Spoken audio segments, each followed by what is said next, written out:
Hello, I'm Dominique Morris of the OR. Frisco, we need to talk, and we need to listen.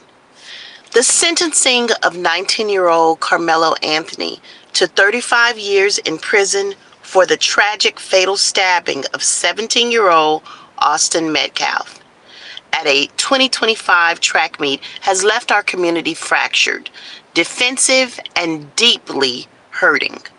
What happened at David Kilkendall Stadium was an absolute, unmitigated tragedy. A family lost a son, a twin brother lost his other half, and two young lives were effectively over in the matter of seconds. But as the gavel falls and the courtroom clears, the raw, painful conversation happening outside the courthouse walls and across our timelines cannot be ignored. We are watching two entirely different versions of reality play out on social media. And if we want true equality and long-term safety for all our kids, we have to face both the facts of this case and the systematic pressures surrounding it with absolute clarity. See, the reality of the incident for many in our city, this case is simple, stark, and open and shut. A verbal altercation escalated into lethal force. Witnesses testified that Austin asked Carmelo to leave a team tent. Tensions flared, and a knife was deployed, resulting in a wound to an unarmed peer. To ignore this reality is to deny the profound grief of the Metcalf family and the standard of accountability our justice system demands when a young life is stolen.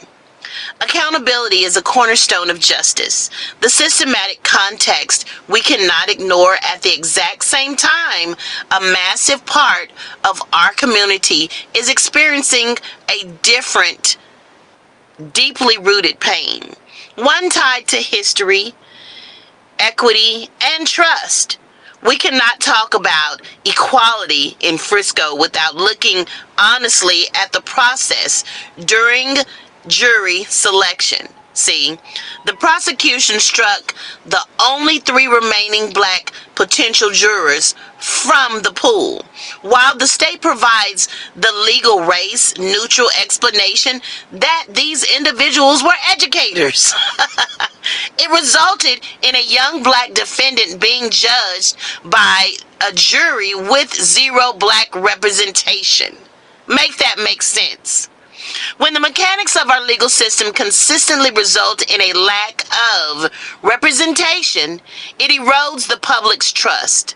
Justice isn't just about the final number of years handed down in a sentence.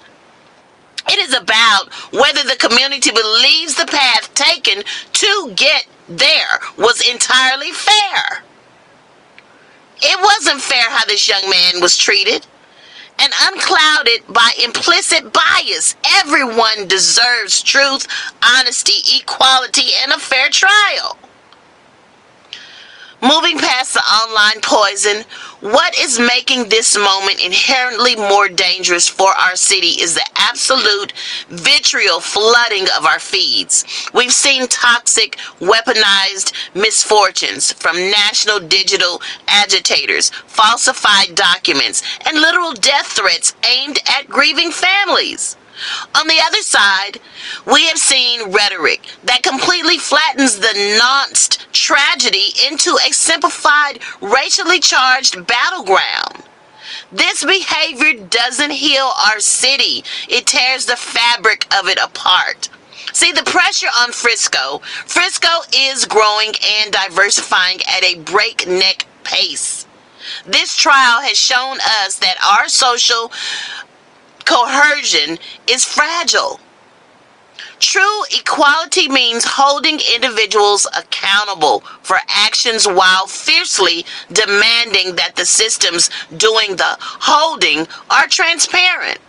Representatives are not above reproach. We owe it to the memory of Austin Metcalf, and we owe it to the future of Carmelo Anthony and of every young person walking in the halls of Frisco DISD to be better. To be better than the comment sections, to be better than the lies, to be better than the negative banter.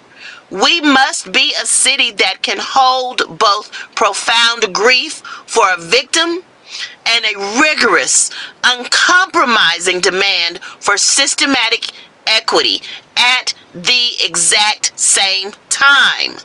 Let's stop shouting past each other. Let's start looking at the gaps in our system, showing up for local judicial processes, and doing the hard work. Sometimes these things are uncomfortable. We have to do the uncomfortable work of building a community where every single neighbor feels protected, seen, and fairly judged. I'm Dominique Morris, and this is Tuesday night's evening of the OR. You all please be informed in your communities, in your schools. We must protect our children.